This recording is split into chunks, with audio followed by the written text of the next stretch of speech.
Antes de empezar, quiero recordaros algunas cosas de teoría que, bueno, no sé hasta qué punto se os cuentan así en teoría, o sea, quitando todas las fórmulas, todo, vamos un poco a lo conceptual. Quiero recordaros un poco cómo se comportan el campo eléctrico y el magnético en condiciones estáticas, ¿vale? Esto es importante, todo lo que voy a decir es válido en condiciones estáticas, cuando el campo E y el campo B no dependen del tiempo. Entonces, en estas condiciones, el campo eléctrico solo tiene una fuente, que son las cargas. Y de la siguiente manera, de forma que el campo, sus líneas, nacen y mueren en las cargas. En concreto, nacen de las positivas y mueren en las negativas. ¿Vale? Campo eléctrico nunca presenta en condiciones estáticas líneas de campo cerradas, ¿vale? Siempre son líneas abiertas, ¿vale? Con dos extremos que están, como digo, en las distribuciones de carga. Bueno, o en el infinito. El campo magnético, en cambio, en condiciones estáticas se comporta de la manera contraria. O sea, sus líneas siempre van a ser cerradas, no nacen ni mueren en ningún sitio, o lo que es lo mismo, no existen los equivalentes a las cargas eléctricas, que se llaman cargas magnéticas o monopolos magnéticos, con carga norte y carga sur, no existen de forma aislada en la naturaleza, de manera que las líneas de campo magnético no hacen esto, no nacen en la norte, supongo que es la que se elige como donde empieza, y sur donde muere.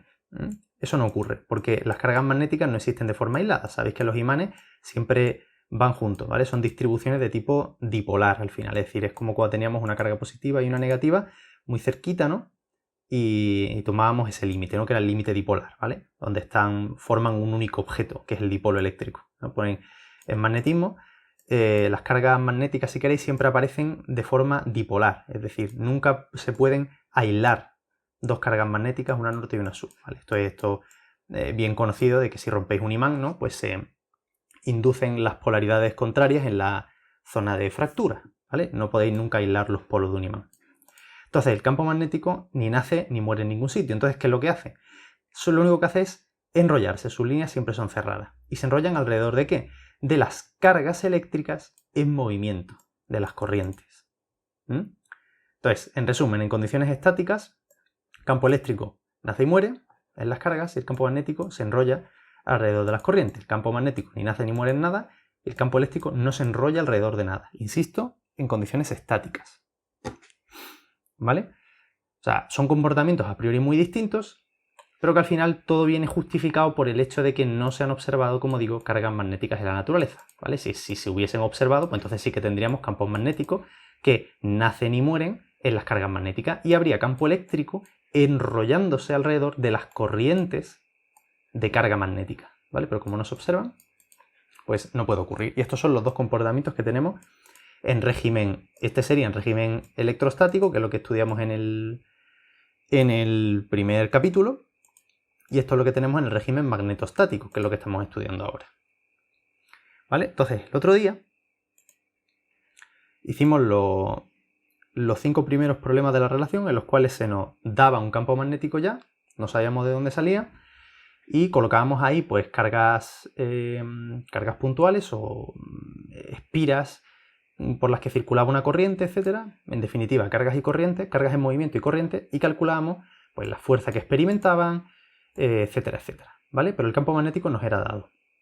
Y vimos una cosa muy curiosa, bueno, un ejemplo de un hecho que es que cuando tenéis una corriente cerrada, como esta, ¿no? Una espira, bueno, en este caso era una bobina, eran muchas espiras, pero bueno, una corriente cerrada, en un campo magnético constante, la fuerza es cero, ¿vale? La fuerza magnética es cero, ¿vale? Lo podéis pensar porque como el campo es constante, pues si hay un tramo en el que la corriente sube, pues ahí habrá una fuerza magnética, pero es que como es cerrada, tiene que haber otro tramo en el que la corriente baje, y ahí la fuerza, como el campo es el mismo, pues la fuerza irá al revés. Entonces, netamente, todas las fuerzas magnéticas se cancelan. Pero vimos que aunque no había fuerza magnética, sí que había una tendencia, el campo magnético tendía a hacer girar la espira, ¿vale? Eso es un momento, que se llama, el momento de un par de fuerzas que crea el campo magnético, y eso lo calculamos en el problema 5.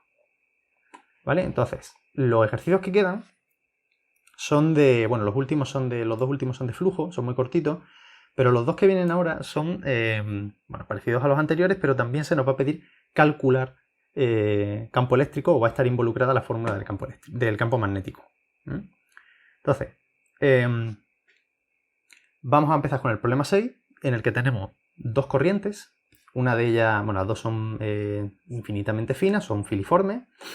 Una de ellas es un alambre recto y otro es una espira rectangular, ¿vale? Por los que circulan pues, las corrientes que sean, que nos dan en el enunciado. Y nos dan también las dimensiones que tiene todo esto, la altura de la espira, la distancia entre las dos y el ancho de la espira. Y nos piden que calculemos la magnitud y dirección, o sea, en definitiva, el vector fuerza neta ejercida sobre la espira por el campo magnético producido por el alambre. O sea que ya en el mismo enunciado ya te está dejando caer que este problema tiene dos etapas. En la primera vamos a calcular el campo magnético que produce el alambre y en la segunda etapa vamos a calcular, ya si queréis nos podríamos olvidar del alambre recto y ya simplemente veríamos una espira rectangular inmersa en un campo magnético y podríamos calcular la fuerza. Esa es la segunda parte. Entonces, para calcular el campo magnético de producido por una corriente, hay dos maneras. Una que sería como la equivalente, si queréis, a la ley de Coulomb del campo eléctrico, que es la que nos valía siempre. Cogíamos, dividíamos la distribución de cargas que fuera en pedacitos pequeños y hacíamos la integral, ¿verdad? O la sumatoria por el principio de superposición, ¿no? El campo eléctrico total será la suma de cada uno de los trocitos. En el campo magnético pasa lo mismo. Podemos calcular el campo magnético que crea un pedacillo de la corriente y luego integrar en toda la distribución. ¿Vale? Aquí, en vez de la ley de Coulomb, la que tenemos es la ley de Biot-Savart, pero son análogas, ¿no? Y luego también teníamos en el tema de campo electrostático que cuando la distribución de carga tenía mucha simetría nos podíamos aprovechar de esa simetría y utilizar otro principio que era la ley de Gauss para calcular el campo eléctrico de una manera muy fácil, ¿vale? Que en principio no es tan fácil porque hay que hacer la integral del campo eléctrico a través de una superficie cerrada, no sé qué, que es un flujo. En principio la integral de la ley de Coulomb las cambia por otra integral, pero resulta que cuando hay mucha simetría esa integral es trivial de hacer.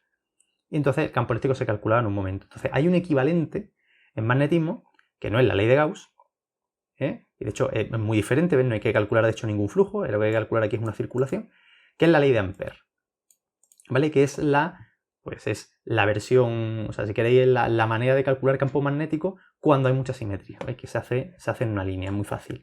Y aquí es bastante más laborioso. Entonces, bueno, esto lo habéis hecho en teoría, pero bueno, lo vamos a repasar de todas maneras. Cálculo del campo magnético producido por una corriente filiforme, un hilo por el que circula corriente, rectilínea e infinita.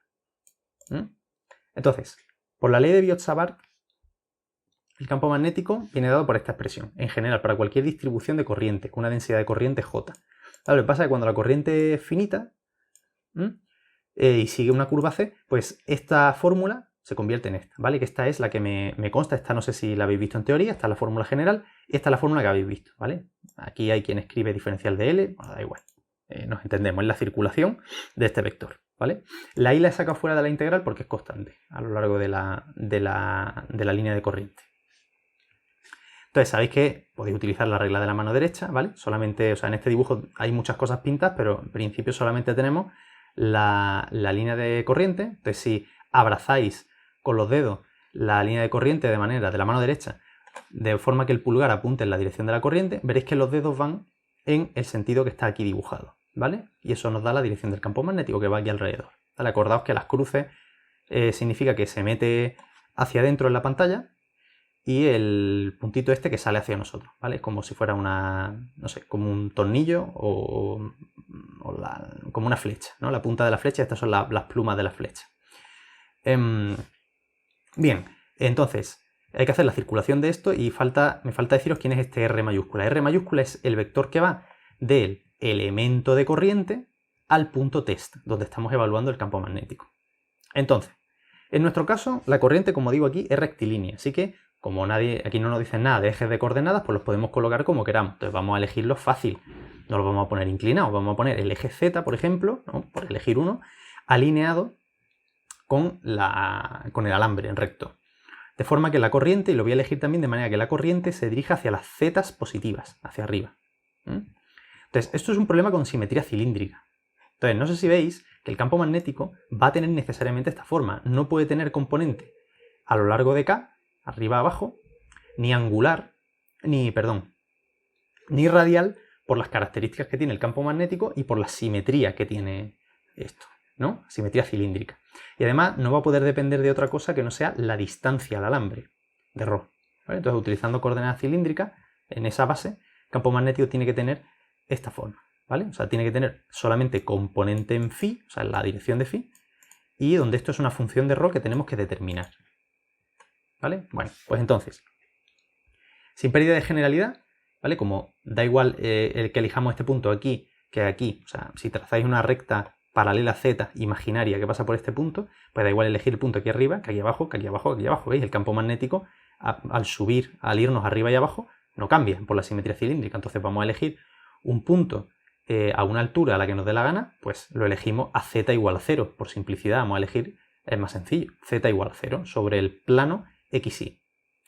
Y de hecho no solo eso, sino que voy a elegir el punto, como también hay simetría, como la simetría cilíndrica también involucra esa simetría rotacional, ¿no?, alrededor del eje, pues voy a elegir ese punto sobre el semieje positivo de las x. ¿Vale? Entonces esa situación, que en principio sería algo así, sería tridimensional, pues me la he llevado al plano zx nada más. ¿Está? Ese punto. Entonces, en este plano, ¿vale? Este es el punto que he elegido, tendría coordenadas cartesianas estas, para que lo imagináis mejor, xr, y tanto la y como la z serían 0, y en cilíndrica sería, pues ρ sería el valor r, que es la distancia esta al alambre, φ 0 y z 0.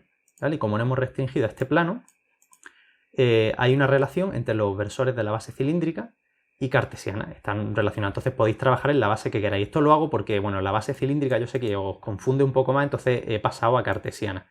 ¿Vale? Pero esto solamente lo podemos hacer porque estamos restringidos a este plano. ¿Vale? Entonces, cuando estamos aquí, no sé si veis que ρ es justamente y, ¿vale? ρ es el versor que va desde el eje z hacia afuera, radial. Entonces, en este lado sería menos i y en este lado sería i. ¿Vale? Como hemos elegido el punto por la parte positiva de las x, pues ρ es i. Y el φ es j, ¿vale? Es el que va, ¿veis?, hacia adentro de la pantalla, ¿vale? Que es la dirección que lleva el campo magnético. Al final nos tiene que salir algo en j, ¿veis? Ya veis aquí el resultado. Entonces, bueno, aplicamos la ley de Biot-Savart, ¿vale? Como está alineado con uno de los ejes, ¿qué parametrización elegimos? Pues elegimos la propia coordenada z y como versor, el versor coordenado, k en este caso. Entonces el diferencial de r es simplemente de z', la prima si queréis no la pongáis, yo la pongo porque es costumbre que cuando uno hace integral a lo largo de quien produce el campo, en este caso la corriente, pues a las coordenadas se les pone una prima. Bueno, da igual, o sea, no es importante, ¿vale? Se la podéis quitar si queréis mientras entendáis que es la variable en la que estáis integrando. Entonces tengo que poner lo que es este pedacito de corriente, pues es un diferencial de z, porque es lo que mide este de r, y luego tiene la dirección de k, ¿vale? Esto de aquí. Eso sería este vector de aquí, ¿vale? Es un vector de longitud infinitesimal que lleva la dirección y sentido de a dónde crece la parametrización. Como hemos elegido como parámetro la coordenada z, pues apunta hacia las z crecientes, hacia arriba, ¿vale? Siempre es la elección más sencilla que podemos hacer de dr. Luego, vectorial, este r mayúscula, que era el vector que iba desde el pedacito de corriente infinitesimal que crea el campo al punto donde estamos evaluando el campo. Entonces, si nos vamos al dibujo, sería el vector, que va del cachito de corriente a nuestro punto. Nuestro punto está a este r fijo y este z' de momento es fijo, pero luego lo vamos a ir moviendo por toda la... Cuando hagamos la integral vamos a integrar en todos estos z', pero de momento es fijo. Pues este r es este vector de aquí. Como veis, tiene solamente componente en i y en k. A ver si puedo hacer que se vean las dos cosas. Ahí. En i tiene componente r y en k tiene componente z', pero va hacia abajo. Entonces, menos z', k. Y abajo se divide entre el módulo de este vector, ¿vale? Que es la raíz cuadrada de la suma de los cuadrados de las componentes. R cuadrado más menos z' al cuadrado, que es z' al cuadrado, ¿vale? Y módulo al cubo. Espérate un momentito. Esto está mal, ¿vale? Disculpa, esto es un cubo, ¿vale? Eso es un cubo. O si no, ponemos aquí R versor. O R versor o R al cubo. Esto es un cubo. Bien, entonces de ahí viene esto. Y ya está, solamente tenemos que hacer esta integral. Entonces empezamos haciendo el producto vectorial aquí arriba. K por I, como vamos en orden, K y J, K por I es J, R. Y la R sale fuera porque es constante.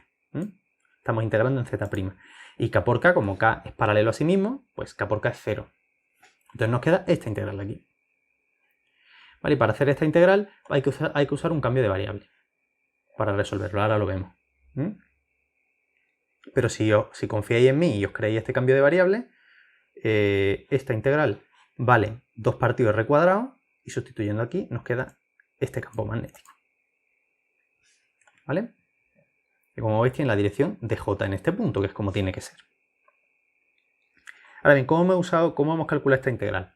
Vale, pues nos hemos aprovechado, o sea, yo podría simplemente deciros esto, hacéis este cambio de variable y hacéis la cuenta y se puede resolver, ¿vale? Pero también quiero ilustraros un poco este alfa que uno mete ahí, esa nueva variable de integración. ¿Quién es ese alfa? ¿Tiene algún significado geométrico? Sí que la tiene, es este ángulo de aquí justamente, ¿vale? Es más fácil integrar en este alfa, de manera que este alfa se vaya abriendo y vaya barriendo toda la distribución, a integrar en Z', ¿vale? Y que Z' sea quien barra la distribución. ¿Veis? El cambio es, ¿veis? La tangente de alfa sería, pues, el cateto opuesto, el Z' entre R, o lo que es lo mismo, Z' es R por la tangente, y ahora hacemos el cambio de variable. Las Z', que está de aquí abajo, la tenemos que cambiar por R tangente, y el diferencial de Z, pues tomamos diferenciales en esta ecuación de aquí. Entonces de Z será R es constante, entonces sale fuera de la derivada, y la derivada de la tangente es 1 partido coseno al cuadrado por la diferencial de alfa. ¿Vale? Sustituimos todo esto aquí, es lo que he hecho aquí, y solamente nos queda una cosa, que es ver cuáles son los límites de integración en la nueva variable. Podéis razonarlo con los valores que toma la tangente, os podéis ir aquí. Cuando Z' se hace infinito, que es cuando este cachito de corriente se va arriba del todo, infinito, este alfa veis que se va abriendo y tiende a 90 grados. Mientras que en el menos infinito, alfa es menos 90 grados, ¿vale? Por lo que es lo mismo, la tangente se hace infinita y más menos infinita en los 90 y en los menos 90 grados, ¿vale? Eso es lo que hemos sustituido aquí. Pi medio. Bueno, tenemos r cuadrado aquí, que salen fuera de la raíz cuadrada como simplemente r, porque r es positivo. Pero está el cubo, pues sale un r al cubo. Arriba tenemos un r, se nos va un r, y queda solamente un 1 partido r cuadrado, que como no depende de alfa, sale fuera. Y ya no queda ningún r aquí dentro, ya han desaparecido todos los r. Este coseno me lo he traído al denominador. Y ya por último usamos que 1 más tangente cuadrado es 1 partido coseno cuadrado, ¿vale? Si abrís la tangente como seno entre coseno y hacéis esta suma. Y 1 partido coseno al cuadrado, raíz cuadrada, es 1 partido coseno, ¿vale? En este caso los ángulos son positivos. Son positivos, perdón, el coseno es positivo, ¿vale? Estamos entre menos 90 y 90, o sea, no hay que meter valores absolutos ni nada. Está el cubo, y eso simplifica con 2 de los que hay. Aquí solamente me queda un 1 partido coseno, que como está abajo, sube arriba. Esto lo hacéis con más cuidadito y veréis que sale simplemente la integral del coseno, que ya es una cosa fácil de hacer, ¿vale? Es compararlo con lo que teníamos antes, que era este bicho. Y ya está, la integral del coseno se hace muy fácil. Seno en pi medio menos seno en menos pi medio, ¿vale? Queda esto. Es 1 menos menos 1, que es 2. ¿Vale? Con eso tenemos calculada la integral. Este es el valor del campo magnético en este punto, pero si ya generalizamos a todo el espacio, pues este R va a ser el ρ de cilíndricas y el J hay que cambiarlo por el vector que va dando vueltas alrededor del eje Z, que es phi, ¿vale? Este sería el campo magnético en todos los puntos del espacio. Este sería el cálculo con la ley de Biot. Una manera más fácil de hacerlo es utilizando la ley de Ampère, que igual que análoga a la ley de Gauss, que nos decía que el flujo del campo eléctrico a través de una superficie cerrada era la carga encerrada, lo que nos dice la ley de Ampère es que la circulación del campo magnético a lo largo de una curva cerrada es igual a la corriente que atraviesa esa superficie en la dirección de la regla de la mano derecha. Entonces, de nuevo, sabemos que por simetría esta es otra manera de calcularlo. Por simetría tenemos que el campo tiene esta pinta, ¿vale? Es una función de ρ y tiene la dirección de phi, ¿vale? Aquí lo tenéis más o menos, aquí tenéis ilustrada la base cartesiana, que es la misma en todos los puntos del espacio, y la base cilíndrica, que es diferente en cada punto, ¿vale? Aquí he puesto un par de ejemplos, ¿vale? En este punto tendría esta pinta, y en este otro punto tendría esta otra pinta, ¿vale? Rho siempre apunta hacia afuera, K siempre es el mismo, es el K de cartesiana, y el phi es el que va dando vuelta alrededor del eje Z. Entonces esta es la ley de Ampère. ¿Vale? Entonces elegimos un circuito cerrado, igual que en la ley de Gauss. Si teníamos simetría esférica, cogíamos una superficie cerrada que fuera esférica, o en un cilindro cuando tenemos simetría cilíndrica, cogemos un cilindro. Normalmente uno se coge superficies en las que, bueno, aprovecha la simetría para que las integrales sean fáciles de hacer. Si lo pensáis un poco, el camino adecuado aquí es justamente simplemente un camino circular, ¿vale? El radio ρ, el que sea, fijo, un círculo alrededor del eje Z, ¿vale? Perpendicular al eje Z. Entonces, la circulación será, elegimos una parametrización, lo de siempre, que vamos a elegir phi, o sea, el dr es un vector que mide un pedacito de arco, y la longitud de arco, acordaos que lo vimos en clase, era el radio por el diferencial del ángulo. Y en la dirección de phi, ese es el dr, ¿vale? Está aquí haciendo producto escalar con el campo magnético que tiene esta forma, que hemos razonado antes por simetría. ¿Vale? Repito, radio por diferencial de ángulo es el arco, la longitud de arco elemental, que eso es lo que mide este vector. Este vector, acordaos que es un vector que va recorriendo esto. Bueno, hemos elegido phi como parámetro, pues entonces va en este sentido, ¿vale? Y lleva la dirección creciente de phi a donde apunta el versor phi. Bueno, hacemos este producto escalar, ¿vale? Estos son números, estos salen fuera del producto escalar, y nos queda phi por phi, que es 1, porque es un vector unitario. Rho es constante, es el radio de esta circunferencia que hemos elegido, sale fuera de la integral. El campo magnético es constante aquí, porque recordad que el campo magnético uno podría esperar que muy lejos de la corriente, pues vale, sea más pequeño. Entonces el campo B va a ir disminuyendo con la distancia, pero todos los puntos de esta circunferencia están a la misma distancia del eje Z, entonces no esperas que la componente en ρ cambie, esto va a ser constante, ¿vale? Fijaos que esto no es un vector, es un número, es el valor que tiene la componente ρ del campo magnético. Esa es la misma en todo, la componente ρ, perdón, la componente en phi del campo magnético, ¿vale? O sea, si queréis es lo que miden de largo estos vectores, ¿vale? No depende del punto de esta circunferencia. Entonces eso sale de la integral. Y simplemente nos queda la integral entre 0 y 2pi de diferencial de pi, que es 2pi. Y sale esto. ¿Vale? Eso es el miembro izquierdo de la ley de Ampère, de la ley circuital de Ampère. Y al otro lado tenemos mu sub 0 por la corriente total, la intensidad de corriente total que atraviesa la superficie. La superficie, ¿no?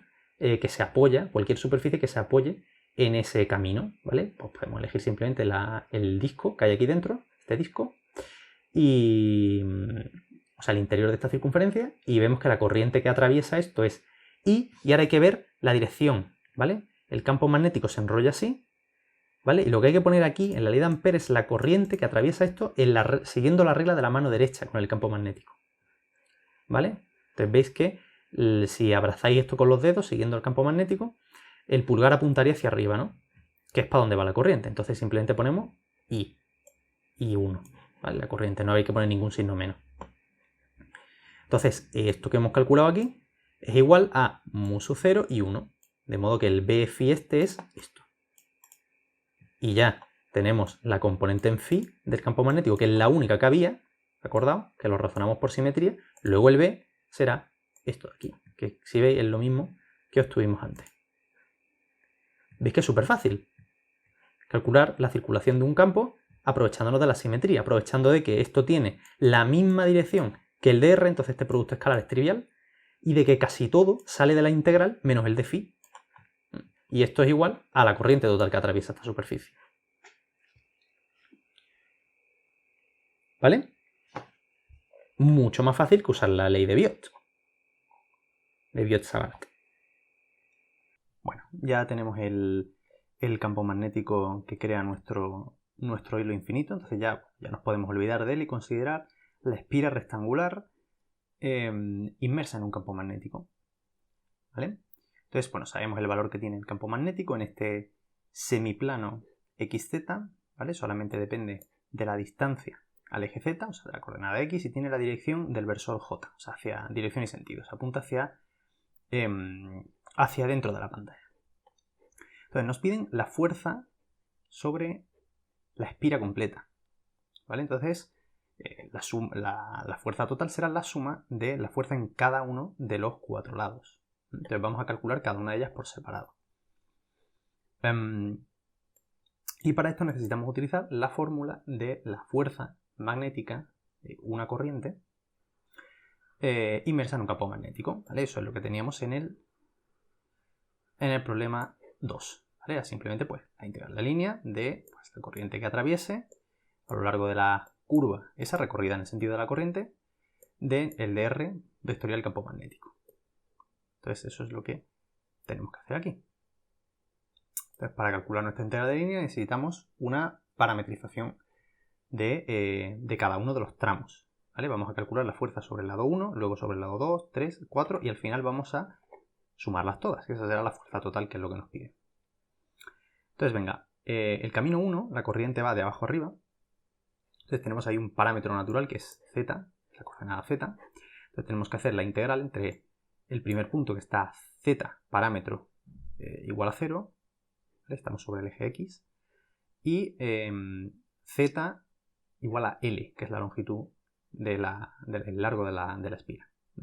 El dr en este caso tiene pues la longitud diferencial del parámetro de z, y ¿qué dirección lleva? Pues como de abajo arriba, pues el parámetro crece de abajo arriba, pues la dirección de k versor, y eso vectorial del campo magnético, que es esto de aquí. Pero fijaos que todos los puntos del camino 1 están al mismo x, están a x igual a c. Entonces podemos hacer esa sustitución aquí, ¿vale? Y ya está. K vectorial j, k por j, estamos yendo al revés, es menos i. Y haciendo esta integral, todo esto veis que son constantes, y nos queda solo la integral de dz entre 0 y L, que eso es pues L. Si utilizáis la regla de la mano derecha aquí, veis que la corriente va hacia arriba, el campo magnético se mete hacia adentro, ¿vale? Podéis comprobar que la fuerza sale hacia la izquierda, ¿vale? Justamente pues lo que refleja esto, este signo menos de aquí, ¿vale? Todos estos son números positivos y apunta hacia menos i, hacia acá. A esta fuerza va a intentar, o sea, el campo magnético va a intentar acercar el lado 1 a nuestra corriente infinita, nuestro hilo infinito, nuestra corriente infinita. Ahora, ¿qué pasa sobre el lado 2? Pues sobre el lado 2 va a ocurrir exactamente lo mismo. O sea, la idea es la misma, solo que vamos a recorrer la integral en sentido contrario, o sea, el camino en sentido contrario, por tanto, vamos a esperar que de la integral salga un menos. Y ahora no estamos a x igual a c, sino a x igual a c más a. Entonces, fijaos vamos directamente al resultado. Fijaos que el menos ahora no nos sale, porque estamos recorriéndolo al revés. Y donde antes ponía c, ahora pone c más a, ¿vale? Esto simplemente que veáis que tiene sentido lo que nos va a salir, ¿vale? Tiene lógica. Entonces, a ver, los detalles. Pues tenemos que hacer esta integral de línea. Ahora vamos de arriba a abajo. Elegimos un parámetro que crezca de arriba a abajo. Pues voy a elegir simplemente menos z. Z crece hacia arriba, pues menos z crece hacia abajo, ¿vale? Y lo voy a llamar tau a este parámetro.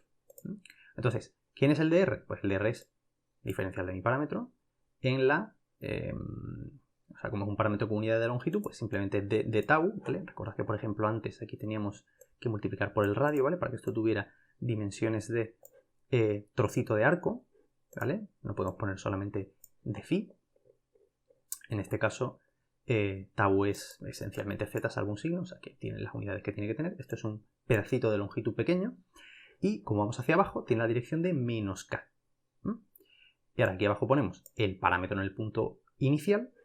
Inicialmente vamos de arriba abajo, ¿no? Inicialmente estamos aquí arriba, que es a z igual a L, o sea, tau igual a menos L hasta 0, ¿vale? Y en B, como todos los puntos de este tramo están a x igual a c más a, pues podemos hacer esa sustitución, ¿vale? Y hacéis esta integral en tau y nos queda esto de aquí. Ahora, sobre el lado 3 y 4, quiero que os fijéis que el lado 3 y 4, digamos, son idénticos. O sea, están experimentando el campo magnético de la misma manera, ¿vale? Este punto está a mayor campo magnético, este punto es completamente equivalente, ¿vale? Este punto está a menor campo magnético, pero este de aquí abajo, esta esquina, es equivalente, ¿vale? Y lo mismo ocurre con los puntos de medio. O sea, esto es debido a la invariancia que tiene esto bajo traslaciones arriba y abajo. O sea, si yo me muevo a lo largo de Z, ¿vale? Elijo un X, por ejemplo, este punto de aquí, y me muevo de arriba a abajo, el campo magnético es constante, ¿veis? No cambia cuando yo me muevo arriba a abajo. Entonces, el lado 3 y el lado 4, de alguna manera, son idénticos. O sea, experimentan el campo magnético de manera idéntica, pero se diferencian en algo, en que en 3 la corriente va para un lado y en 4 la corriente va para el otro. Entonces, no sé si veis que ya uno se espera que sobre este lado hay la fuerza que sea, sobre el lado 4 la fuerza que sea, pero se van a cancelar, porque van a ser igual, todo es igual, solo que en un lado la corriente va para un lado y en otro va para otro. O sea, van a ser fuerzas opuestas. Pero bueno, vamos a calcularlo. Sobre 3, nos movemos de izquierda a derecha, ¿vale? La X crece en esa dirección, luego es un buen parámetro, un parámetro apropiado para meter en nuestra integral de línea. Entonces el dr es pues simplemente dx, y como nos movemos de izquierda a derecha, y integramos desde el punto ax igual a c al punto en c más a. Fijaos que ahora en el campo magnético yo no puedo cambiar esta x por c o por a o por... Ahora no, porque ahora me estoy moviendo a lo largo de una curva en la que el valor de x va cambiando. Antes estaba a x fijo, por eso podía sustituir por el valor correspondiente de x. Ahora no puedo. De hecho, ahora la integral es justamente en x. Entonces uno hace esta cuenta, ¿vale? Fijaos, todo lo que queda aquí son constantes. Es que, por ejemplo, aquí tenemos el I y el campo magnético va en J, y por J, pues K. Como digo, constante, solamente la X nos queda atrapada aquí dentro. Entonces la integral de 1 partido por X, que es el logaritmo de C más A menos el logaritmo de C. ¿Vale? Por las propiedades del logaritmo, eso se puede escribir. Vamos a ver qué pasa ahora en 4. En 4 ahora nos movemos al revés. Entonces, pues, elegimos el parámetro que queramos, ¿no? Que crezca de derecha a izquierda. Pues el más sencillo es simplemente menos X, ¿no? Entonces, ahora, pues ocurre un poco lo que ocurría aquí, ¿no? Con el Z, pero ahora es la X. dr, pues, diferencial de nuestro parámetro, menos I, porque nos estamos moviendo de derecha a izquierda. Y ahora, parámetro en el punto inicial, este de aquí, ¿cuánto vale tau aquí? Pues este tau que hemos elegido aquí vale menos el valor de X, o sea, menos C más A. Y en el punto final, pues tau vale menos el X de ese punto, que es C, pues menos C. Y ahora, como quiero comparar con lo de arriba, porque quiero que veáis que sale lo mismo salvo un signo, y que no hace falta ni siquiera terminar de hacer la integral, dejadme que haga el cambio de variable a X, ¿vale? Donde haya tau, escribo menos X. Entonces, el B evaluado en X lo tengo ya aquí. Si tau es menos X, d tau es menos dx, este menos desaparece. Y donde tau tomaba los valores que fueran, X toma los mismos valores salvo un signo. ¿Verdad que sí? Esta integral es exactamente la misma que esta, ¿vale? Haciendo el cambio de variable. Y ahora quiero que os fijéis que esto es lo mismo que tenemos aquí, solo que los límites de la integral están cambiados. Y como están cambiados, pues es lo mismo resultado, salvo un signo. Y por tanto F3 y F4, cuando hagamos la sumatoria, se van a cancelar. Y ya está, ya tenemos las 4 fuerzas, las sumamos y esta es la fuerza final. Si metemos los datos y no me he equivocado, esto es lo que sale. Fijaos que sale una fuerza apuntando hacia la izquierda. ¿Tiene sentido? Pues si lo pensáis, sí. O sea, el lado 3 y 4 nos olvidamos, ¿vale? Porque las fuerzas de uno y de otro se van a cancelar. En el lado 1 ya vimos antes, veis que la fuerza apuntaba hacia la izquierda. El lado 2 está también inmerso en un campo magnético que apunta para el mismo lado que el campo magnético que experimenta el lado 1, ¿vale? Sin embargo, ahora la corriente va para abajo. Por tanto, la fuerza, ¿veis que aquí ya no hay menos? La fuerza ahora va para la derecha, ¿vale? Y la suma de las dos va para la izquierda. ¿Por qué? Porque si os fijáis, el lado 1 está en una zona en la que el campo magnético es más alto. El campo magnético va disminuyendo con la distancia. Por tanto, aunque el lado 2 sea empujado hacia la derecha y el lado 1 hacia la izquierda, el lado 1 predomina. La fuerza sobre el lado 1 es la que predomina, porque es mayor, el campo es mayor, ¿vale? Las corrientes son las mismas en los dos lados, en valor absoluto, ¿no? Digamos, el valor de la corriente, sin tener en cuenta la dirección, pero el campo magnético es mayor en este lado, ¿vale? Por eso predomina la fuerza sobre el lado 1. Y en consecuencia, pues el resultado neto de todo esto es que nuestra espira completa va a tender a aproximarse a nuestra distribución lineal infinita de carga. El 7 nos dan 4 conductores largos y paralelos que transportan... Bueno, largos y paralelos quiere decir que lo asumamos que son infinitos. que transportan la misma corriente, pero fijaos que dos en un sentido y dos en otro. ¿Vale? Aquí estamos viendo las corrientes desde arriba, ¿no? Estamos viendo el plano transversal a las corrientes. Nos preguntan, calcula la magnitud y dirección del campo magnético en el punto P, que está en el centro del cuadrado que forman las corrientes, que tiene el lado que sea, ¿vale? Lo voy a llamar L. ¿Vale? Nos piden calcular magnitud y dirección del campo magnético en P, o sea, calcular el campo magnético en P. Y luego la fuerza por unidad de longitud que actúa sobre uno cualquiera de ellos. ¿Vale? Entonces, bueno, vamos a elegir una base cartesiana, ¿vale? Vamos a trabajar en coordenadas cartesianas. Y utilizando la fórmula del campo magnético de una corriente filiforme, rectilínea infinita, que es lo que hemos calculado en el ejercicio anterior, pues tenemos esto, ¿no? Que el campo magnético en un punto A es mu sub 0 por la intensidad de corriente que pasa por el cable, 2πr, 2πr donde r es la distancia entre el punto A y el hilo. Y este versor es el versor angular, ¿vale? El que va dando vuelta en sentido de la regla de mano derecha alrededor de nuestro hilo en el punto A. ¿Vale? Vale, ahora veremos concretamente, que eso quizás es lo más lioso que tiene este problema, elegir bien esos versores. Y lo demás está chupado. Entonces, necesitamos el campo magnético en P. Entonces, el A, el punto A este, que en principio aquí es genérico, va a ser P. Entonces, mu sub 0 es mu sub 0, 2pi es 2pi. Y es la intensidad de corriente que pase por el cable, que fijaos que aunque unos vayan en un sentido y otros en otro, la intensidad de corriente es la misma en todos. Entonces, esto también es una constante. R es la distancia del punto a cada una de las corrientes. El punto, como es el centro del cuadrado, está a la misma R de todos ellos. Luego esto también es una constante. Y de hecho, ya sé lo que vale. El lado del cuadrado, si el lado de un cuadrado es L, sabéis que su diagonal es raíz de 2L. ¿Vale? Este punto está en mitad de la diagonal, luego es la mitad de eso. Raíz de 2L partido por 2. ¿Vale? Esta es la R. Y eso lo metemos en la fórmula del campo magnético. Y ahora el campo magnético total, que será la suma, ¿no? Principio de superposición, la suma de los creados por cada una de las cuatro corrientes. Pues la suma de todos, y como todo esto, como digo, es constante, sale fuera. ¿Vale? Es esta constante de aquí. ¿Vale? Que tras racionalizar se nos queda, para subir el raíz de 2 arriba, nos queda así. ¿Vale? Entonces, para terminar el ejercicio, lo único que nos queda es determinar esta suma de vectores unitarios, de versores. ¿Vale? Bueno, pero sabemos quiénes son estos versores, sabemos el significado que tienen. Son los versores angulares, los que se van enroscando alrededor de las corrientes. Tienen módulo 1 y obedecen la regla de la mano derecha. Entonces, bueno, vamos una por una. La corriente A, esta se mete hacia adentro, si apuntáis con el pulgar en esta dirección, veis que los dedos van así, ¿vale? Y como estamos en P, ¿vale? Esto supone que es una circunferencia, desde A hasta este punto tenemos un radio, y este es el vector tangente a esta circunferencia, ¿vale? Que va a estar a 45 grados, ¿vale? Si queréis, el versor creado por la corriente A en P, que es este de aquí, así como lo estoy denotando, lleva la dirección de la diagonal CB, ¿vale? Está a 45 grados. El de C, en cambio, fijaos que C apunta hacia nosotros. Luego, si ponéis el pulgar en la dirección y sentido de esta corriente, ahora la circunferencia se está recorriendo al revés, en sentido antihorario, ¿vale? Esta es horaria y esta es antihoraria. Y de nuevo, tendremos el versor este que está a 45 grados, ¿vale? Y mide 1.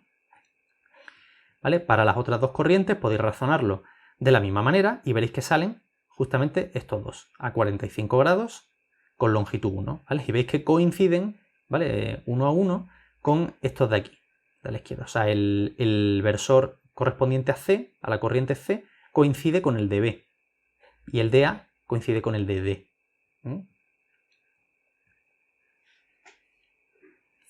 Entonces, bueno, como miden 1, pues sus componentes aquí tenéis la base que he elegido, ¿vale? Las componentes en X y en X y en Y van a ser iguales porque están a 45 grados. Entonces ya sabéis, una es, como miden 1, una es el coseno de 45 y otra es el seno de 45, que son iguales y valen raíz de 2 partido por 2. Entonces LA, que es igual al ED, veis que si comparáis con la base, las dos componentes van hacia las y en negativas, porque va hacia la izquierda el vector, y también va hacia abajo, hacia las j en negativa, luego las dos son negativas. Menos raíz de 2 partido por 2 y más j. Y el otro, en cambio, tiene va hacia J negativas porque va hacia abajo, pero va hacia la izquierda, hacia la derecha, ¿vale? Hacia las X positivas.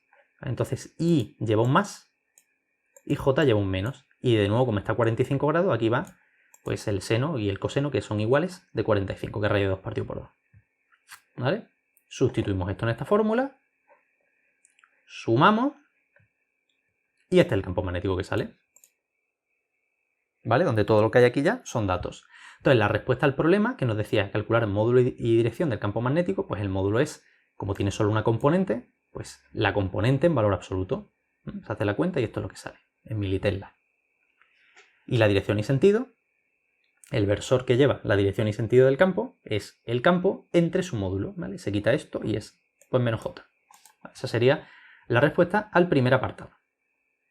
¿Vale? Muy facilita, simplemente pues saber que están a 45 grados por la geometría que tiene esto, y ya como tienen módulo, como son versores, tienen módulo 1, pues ya sabéis que las componentes son seno y coseno de 45.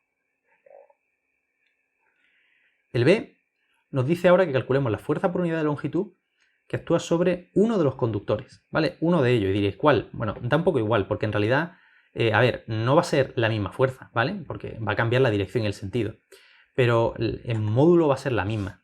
Pues si os fijáis, todas las corrientes están, si queréis, en la misma situación, ¿vale? Cualquier corriente, por ejemplo, D, tiene a un lado una que va al revés y al otro lado una que va igual que ella, y enfrente una que va al revés, ¿vale? Y si ahora os cogéis cualquier otra, veis que ocurre lo mismo. A tiene al lado una opuesta, una igual y enfrente una opuesta, ¿vale? Entonces va a dar lo mismo. O sea, no sé si veis que por la geometría que tiene esto, podéis elegir la que queráis, ¿vale? Yo he elegido D. Determina la fuerza por unidad de longitud sobre uno de los conductores. Pues yo he elegido el D, ¿vale? Entonces, ahora lo que tenemos que hacer es, primero calculamos, bueno, queremos calcular la fuerza aquí, pues primero es calcular el campo que crean todas las demás corrientes en esta línea, ¿vale? Esto en realidad es una recta que sale hacia nosotros, ¿vale? Pero bueno, en el punto este. Entonces, vamos uno por uno. Campo magnético de un hilo en un punto a una distancia, la que sea del hilo, viene dado por esta expresión, ¿vale? Mu 0 I ya los conocemos, 2pi los conocemos, R ahora, fijaos que ahora como no estamos eligiendo P, ahora R no es la misma para todos. Para B, por ejemplo, será esta distancia, que es el lado del cuadrado, para C será el lado del cuadrado, y para A la distancia D es toda la diagonal, raíz de 2L, ¿vale? Entonces las R ahora son distintas, ¿veis? Un caso es raíz de 2L, en otro caso es L, y en otro caso es L también, ¿vale? Ya nos quedan simplemente los versores. De nuevo estoy usando el principio de superposición, calculando el campo de cada uno y de cada una de las de A, B y C y sumando. Y ya solo me quedan los versores. El de A en este punto, no sé si veis que va a ser, ¿vale? Todos los círculos que describe el campo magnético son círculos concéntricos. Entonces este vector es paralelo a este, y como son versores, tienen el mismo módulo. Entonces son exactamente el mismo, ¿vale? Son paralelos y tienen el mismo módulo. Son versores, y por tanto, por definición, tienen módulo 1, entonces tienen que ser el mismo vector. Entonces el versor E asociado a la corriente A en el punto D, o en la recta D, ya lo tenemos, es el que hemos calculado antes, es este de aquí. Los otros no, los otros son distintos, pero son muy fáciles, porque el de la corriente B, ¿vale? Que va hacia adentro, por tanto esto va en sentido horario. Fijaos que ahora como están están en el mismo lado del cuadrado, pues simplemente va a salir un vector vertical u horizontal, ¿vale? En un caso es vertical y en otro caso es horizontal, ¿vale? Y los versores que son horizontales y verticales, no hay que ponerse a calcular senos de nada ni cosenos de nada, es que ya sabemos cuáles son, tienen que ser los de la base, quizás salvo un signo. Por ejemplo, el EBD tiene que ser menos J, porque es el único versor que apunta hacia abajo, en esta dirección. Y el ECD es justamente I. Se mete toda en la fórmula, ¿vale? Esto es lo que sale. Se mete toda en la fórmula y este es el campo magnético que nos queda. Y ahora el problema es ¿cuál es? El problema es una corriente inmersa en un campo magnético. Ya A, B y C me da igual quiénes sean. Las puedo ignorar. Ahora lo único que me interesaba era saber qué campo producían, para saber qué fuerza actúa sobre D. ¿Vale? Me olvido ya de ellas, ya solamente tengo un campo el que sea, y ahora tengo que calcularme la fuerza sobre D. Pues volvemos a la fórmula, de fuerza magnética sobre una corriente filiforme, que es esta de aquí. ¿Vale? En la circulación, la I es constante, sale fuera, de R por campo magnético. En nuestro caso,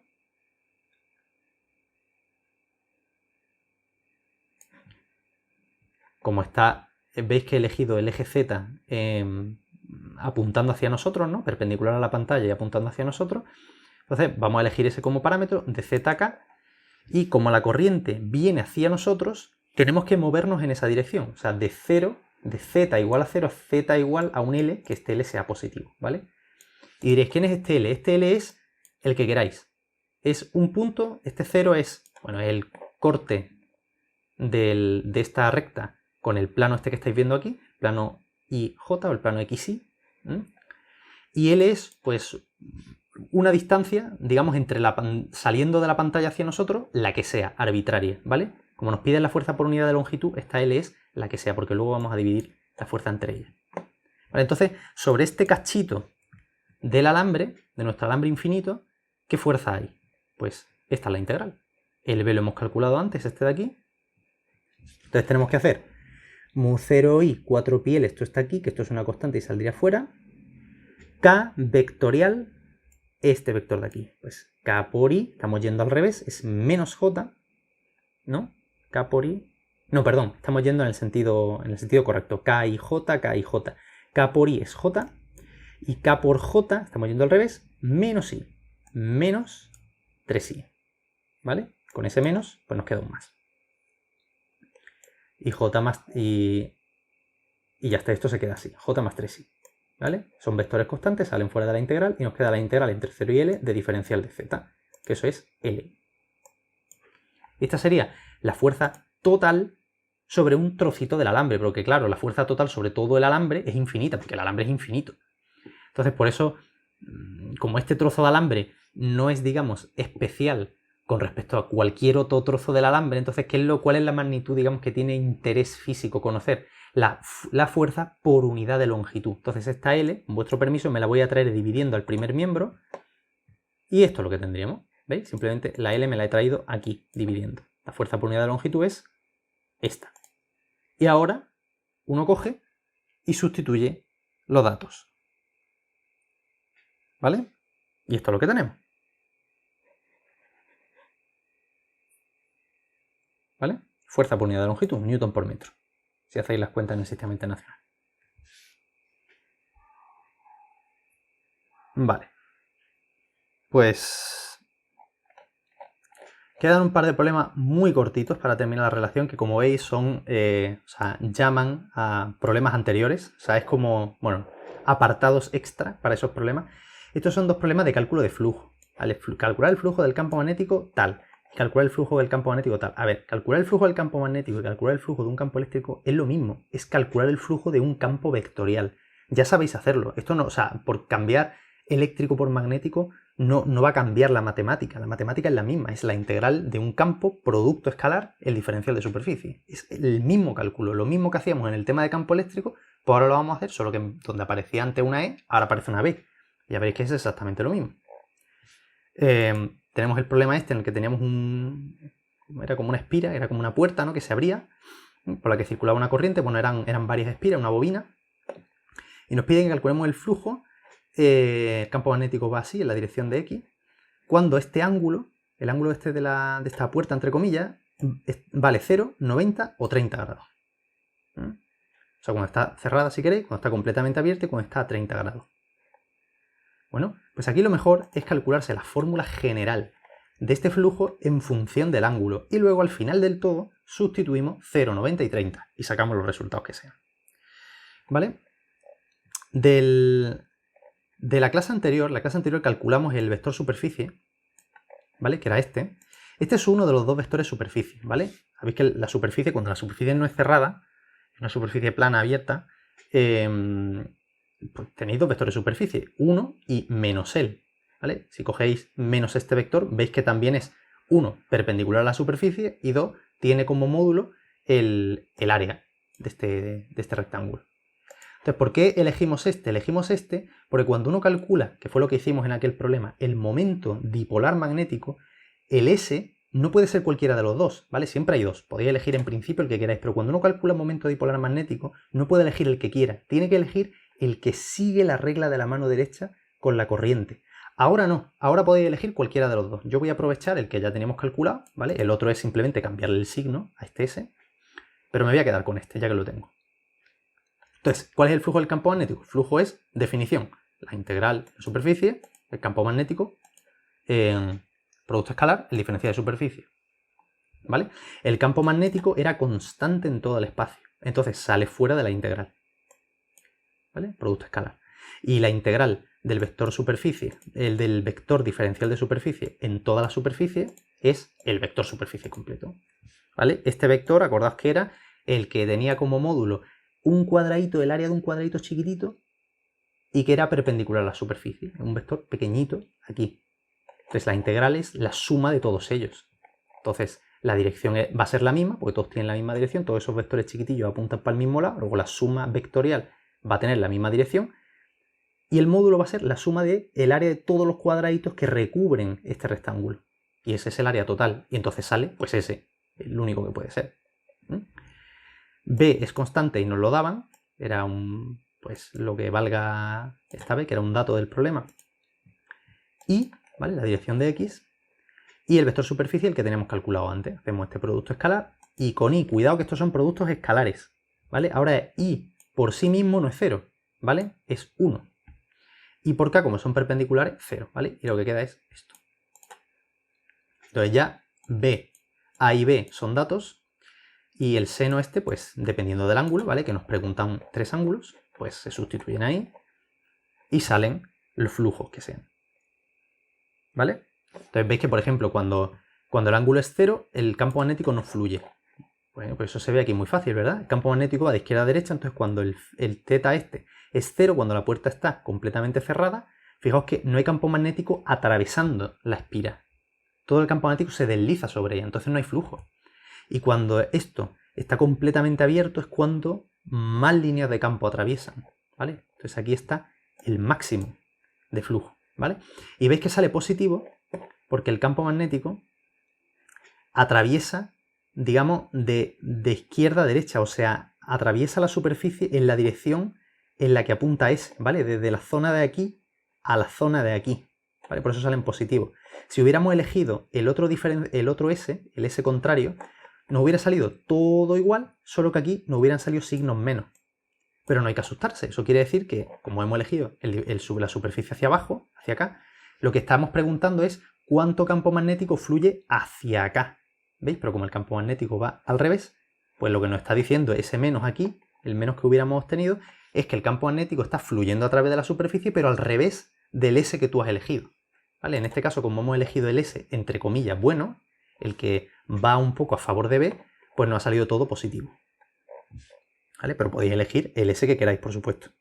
¿Vale? Pero si ya habéis calculado uno antes porque han pedido otra cosa, pues aprovechadlo y ya está. Y sabed, eso os lo digo para que sepáis interpretar el signo, ¿vale? No os asustéis cuando salga un flujo negativo. Flujo negativo quiere decir que la mayor parte de las líneas de campo atraviesa la superficie al revés que el S que tú has elegido. ¿Vale? No pasa absolutamente nada. ¿Vale? Y el último ejercicio es, y con este terminamos, que es exactamente lo mismo, es calcular el flujo del campo magnético este que creaba este hilo, este es el ejercicio de antes, a través, dentro de la espira esta rectangular, ¿no?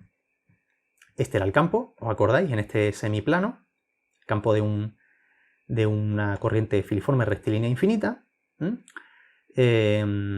Como digo, al habernos restringido al semiplano ZX, pues podemos olvidarnos de la cilíndrica y escribirlo todo en cartesiana, ¿vale? El ρ era X, a distancia al eje Z, y el versor φ se convertía en J, ¿vale? Solamente en este semiplano. Entonces, ¿quién es el diferencial de superficie? Porque acordaos que lo que tenemos que calcular es esto. El diferencial de superficie es un pedacito de superficie, ¿vale? Un cuadradito, que mide el diferencial de X en esta dirección, diferencial de Z en esta, ese es el área de S sin vector, ¿vale? Sin el vector, este es el módulo. Y ahora, ¿qué dirección tiene esto? Pues puedo elegir dos, el que va hacia dentro de la pantalla y el que sale hacia nosotros. Da igual, podéis elegir el que queráis. Yo, para que me salga el flujo positivo, ya que veo que el campo magnético va hacia dentro de la pantalla, pues voy a elegir el ds que va hacia adentro también, para que me salga directamente positivo, ¿vale? Entonces el ds lo elegimos hacia adentro y por tanto, ¿veis? Es la dirección de j, es la misma que el campo magnético. Insisto que podríamos haber elegido aquí un menos j, si queréis, ¿vale? Pero va a salir el flujo cambia de signo. Este es el diferencial de superficie. Entonces, esto es lo que tenemos. El campo magnético es su componente j, producto escalar, diferencial de superficie, j. ¿Vale? Diferencial de superficie sin vector, j. J por j es 1 y ya abrimos el diferencial de superficie como de z de x, ¿vale? Hay que hacer dos integrales, que son las integrales que barren la superficie, ¿vale? ¿De dónde a dónde tienen que ir? Z tiene que ir desde 0 hasta L y la x tiene que barrer desde C, aquí lo tenemos, desde C hasta C más A. ¿Vale? Estas son las dos integrales, para que zx barran todos los diferenciales de ese que hay dentro de esta espiral. Estamos sumando, acordad que la integral es sumar, estamos sumando los flujillos elementales a través de cada uno de estos pedacitos de la superficie. Ese será el flujo total. Entonces, fijaos que nada depende de z, ¿vale? Así que esta integral ya se podría hacer ya, esto es simplemente L. Y todo esto son constantes y la de x pues será un logaritmo, ¿vale? Logaritmo de c más a entre c. El L está aquí y estos son constantes que estaban fuera. Pues este es el flujo del campo magnético. Y ahora simplemente pues sustituimos datos y esto es lo que sale. ¿Vale? ¿Veis las unidades? Que esto tiene unidades de campo magnético por unidades de superficie, ¿vale? Si hemos hecho los cálculos en el sistema internacional, el resultado tiene que estar en teslas por... teslas metro cuadrado. ¿Vale? Acordaos que cuando decimos por metro cuadrado, ¿no? En las unidades va un poco al revés, significa que está dividido, ¿no? Como en kilómetros por hora. Serían teslas metro cuadrado, ¿vale? Y si hacéis la cuenta, y si no me he equivocado, eso es lo que sale. ¿Vale? Vale, veis que es lo mismo que hacemos con campo eléctrico. Simplemente es, como el B se supone que en estos ejercicios ya te lo dan, y el diferencial de S es simplemente calculártelo. Calcularte el ds y hacer la integral. En este caso era más fácil porque el B era constante, entonces cuando el B es constante no tenemos por qué calcular el ds, el diferencial, porque el B sale fuera y esta integral es directamente el vector superficie entero. Entonces podemos poner directamente este. Vale, aquí no lo podíamos hacer porque el B no salía de la integral. Fijaos, depende del punto en el que estamos. Más a la izquierda o más a la derecha era diferente. Pues listo, con esto terminaríamos la relación de problema de campo magnético. ¿Vale? Aunque hay algunos ejercicios más de campo magnético en la siguiente, pero ya no son problemas de magnetostática, sino de magnetodinámica. Digamos, ya tenemos campos magnéticos que van a cambiar con el tiempo. Vamos a ver que eso induce corriente, ¿vale? Son algunas leyes que no hemos visto todavía, la ley de Faraday, etcétera, con las que ya vamos a completar el set de ecuaciones con el que se puede describir todo el electromagnetismo, que son las ecuaciones de Maxwell.